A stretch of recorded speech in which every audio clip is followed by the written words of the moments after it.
Access Gates of Forensic Prophecy is the title of this one. You are watching the prophetic series with Apostle Raymond Ida. I'm glad to have you on this platform with me now. In the process of touching the access gates of forensic prophecy, I'm going to be exposing you to what forensic prophecy is, how you too can begin to do prophecy at forensic level. If you're already doing prophecy at forensic level, how you can do forensic all the time when you prophesy and with a high level of accuracy. When you prophesy, then we're also going to do the learning how you can sustain your ability to prophesy with high level of accuracy and precision, as well as what it takes for you to become forensic and then sustain the tone when you prophesy any day, anytime. Forensic prophecy, as the name implies, talks about prophecy that is done at a mastery level. Why do I call it mastery level? This is because at this level or stance of prophecy, you are able to prophesy with deep-seated secrets about the client or recipient of the prophecy exposed or poured out or presented, detailed in your prophecy. Not everybody who is already prophesying can prophesy at a forensic level, and not everybody who is coming into the prophetic faculty today can prophesy at a forensic level. Basically, because they are either not exposed to what it takes to prophesy at a forensic level. Meanwhile, they could have been able to do so if they had been exposed to, or they are not prophets that are meant to be introduced to the prophetic office, scripturally speaking, because it takes that. So, in the light of that fact, we'll be itemizing the access gates to forensic prophecy. There are things that you must take very serious. If you've been in the prophetic faculty for a long time, or you are entirely new to the prophetic faculty, or you already there, but you want to know some of the key things that make you to do better, or that have accounted to why you're doing this good. If you're already doing good with being accurate and forensic, but you are not sure what the secret behind what you're doing is, or you've seen somebody doing it right that way, but you don't know the secret behind why this person is doing it.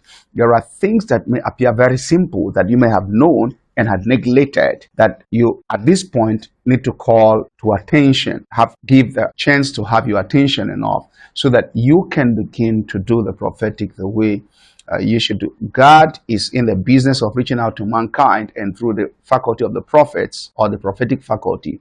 For that reason, he would want to make the most through you, or achieve the most through you, as he uses you to reach out to his people. So in every regard, God wants you to be the best when you prophesy. So we're going to be detailing what the access routes or gates to forensic prophecy is. By this I mean that there are positions or spots or links that you stumble into consciously or unconsciously that allows you to prophesy at a forensic level. So what we're doing is that you should be able to know everything about that is needed, learnable around these access gates that will now have you in the best state to do forensic prophecy as the Spirit of the Lord leads you. No matter who you are, you're called by God. It takes knowing what the Spirit wants or how the Spirit needs you to do it before you can do it that good and then powerful. That's what the power of God following your prophecy to manifest what you're prophesying about. Let's look at this. Access number one is the codes. I look at them as vehicles of forensic prophecy. Codes are, in their proper sense, what we call the prophetic codes. They are like vehicles. They are a place in the realm of the Spirit, like a room that you find yourself inside of. So you have to walk into it. Then it will provide you with the opportunity to be able to prophesy at the forensic level. So when you see somebody prophesy at the forensic level, this person has walked into a particular code. For instance, Daniel, a prophet in Babylon, was in chapter 6 said to have opened his window facing Jerusalem, which is in the east of that location at that time. Why? Opening his window and facing that direction as a prophet, facing the east. You see, Elisha made the king Josiah to open the window facing the east, then throwing arrows out of the window. And then when the man threw that's the king threw 3 arrows out, he said, you will win your enemies 3 times.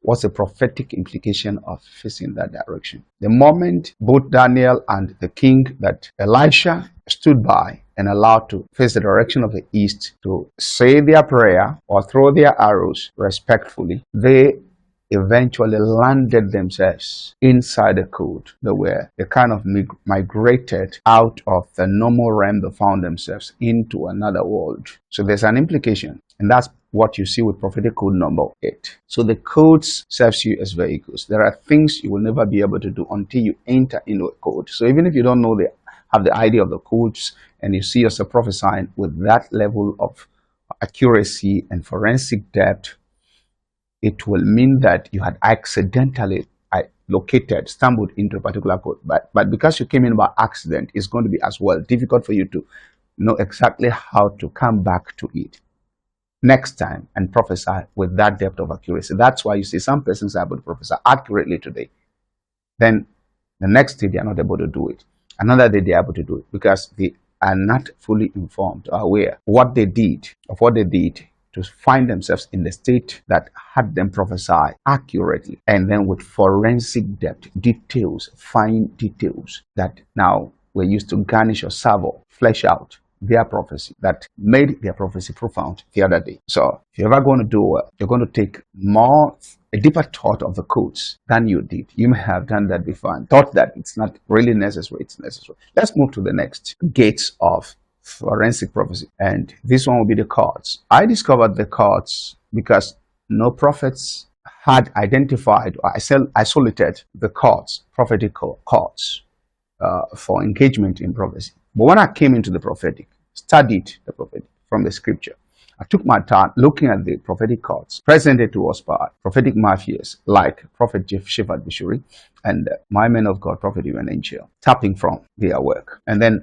many other persons coming up with codes who kind of sourced whatever code they added to what the 46 codes by Prophet Shepherd Bishuri they had particularly gotten from, maybe sourced from what Prophet Shepherd Bishuri had done. That's my man of God had done.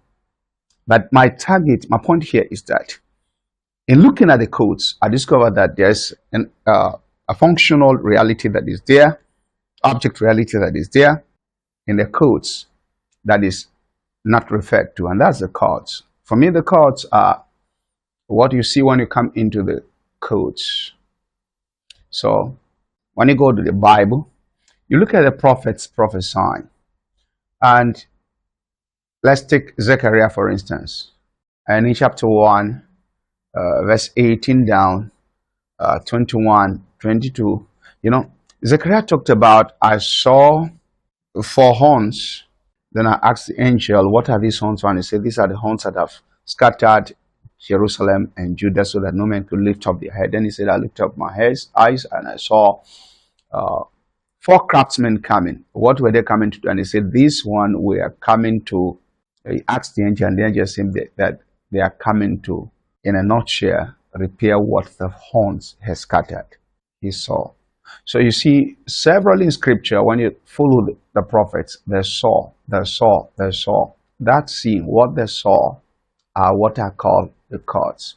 It is this thing presented to me that enables me to read your prophecy fully and prophesy accurately to you.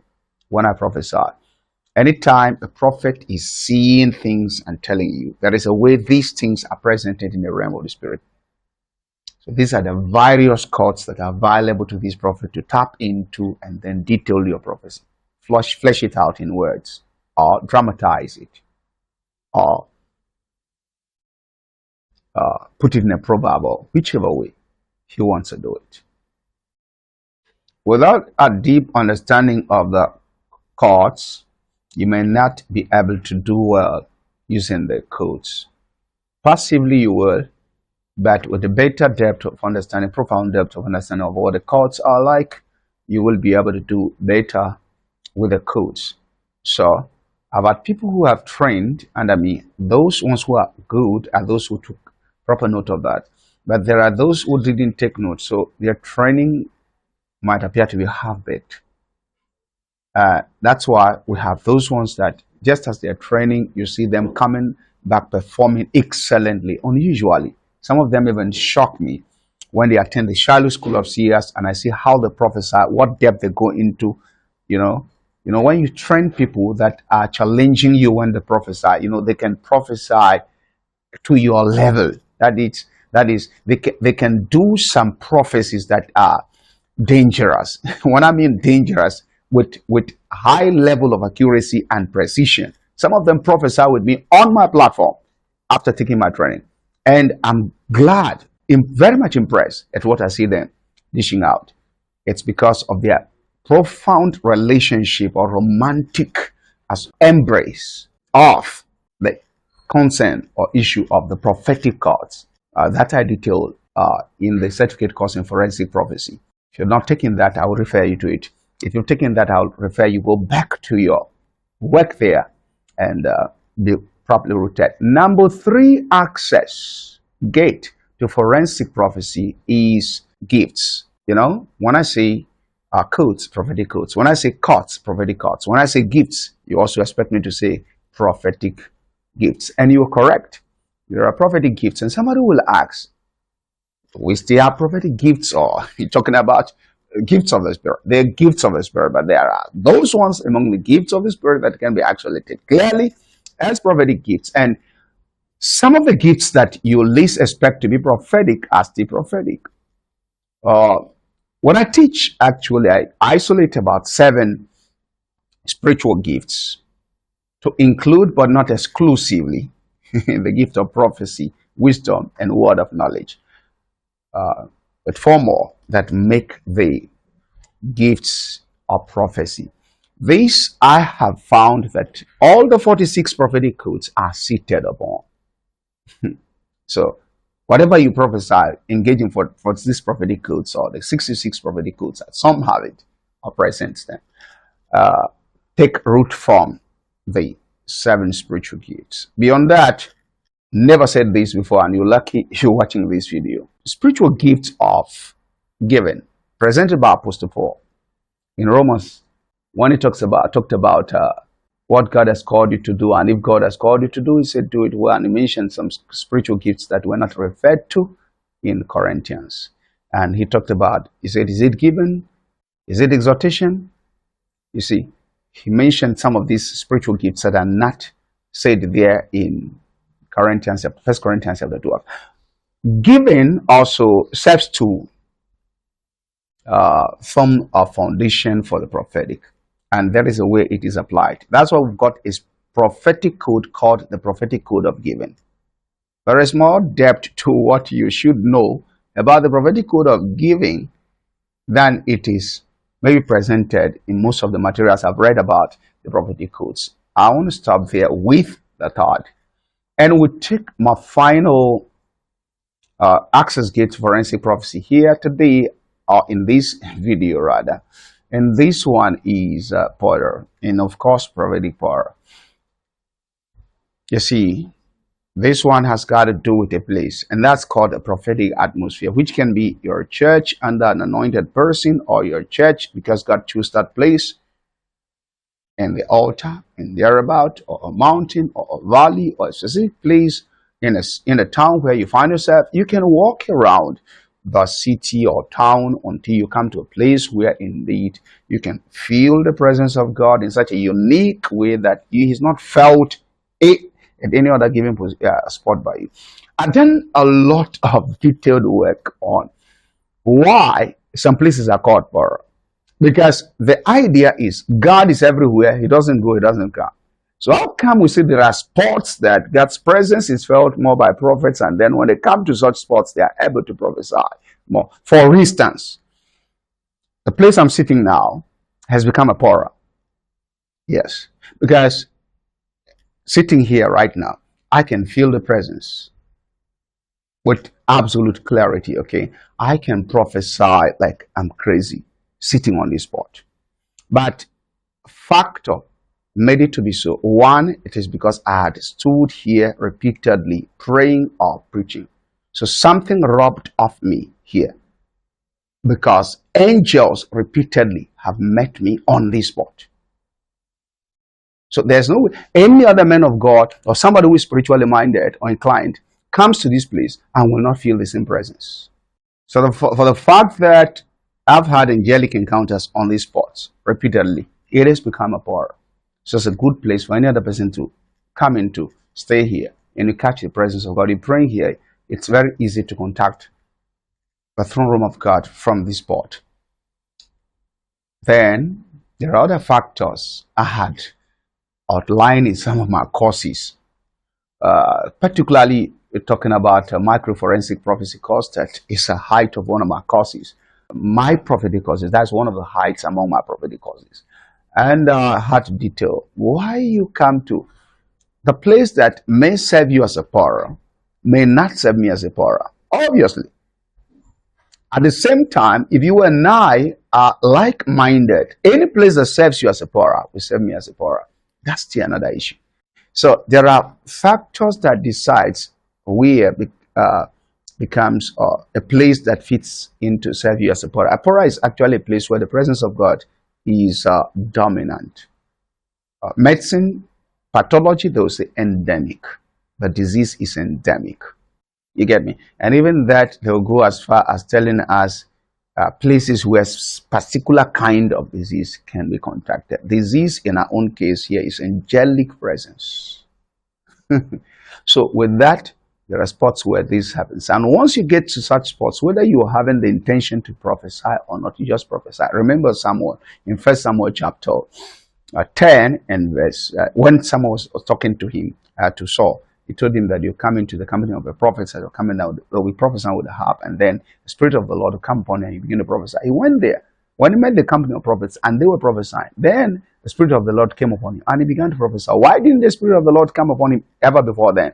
Why didn't the Spirit of the Lord come upon him when he was with Prophet Samuel? That atmosphere was not created. Samuel was there, but the atmosphere of Samuel, one prophet alone was not enough to disturb Saul's spiritual atmosphere enough, displace it, disturb it enough to the point where he could fly off a tangent from this heavy weighted earth conscious, physical realm conscious state in which he was, to that realm where he could now begin to see things and prophesy them. So when he met the company of prophets and they were prophesying with light, now the instruments that they were playing and prophesying with now created an atmosphere that unlocked Saul, who wasn't a prophet before then, and he began to prophesy. But mind you, the servant of Saul was with Saul, but didn't prophesy. Why? So you see, that place was a portal for Saul, but not for his servant. Let me stop here. God bless you. I pray that the Lord himself release a prophetic unction upon you, so you go prophetically accurate and forensic from this day in Jesus' mighty name. You want to take your prophetic walk to a deeper depth. You want to know more about the prophetic. You want to do better. You want to prophesy at forensic level. Sign up for my certificate course in Charlie School of CS, or the diploma certificate course, or the microforensic prophecy course with the Charlie School of CS, where I mentor prophets around the world who are now dangerous after training prophets from over 120 nations and certify them, or countries and certify them. I can tell you that the results from the Shiloh School of CS have been baffling. You too will experience that. See you in Shiloh School of CS.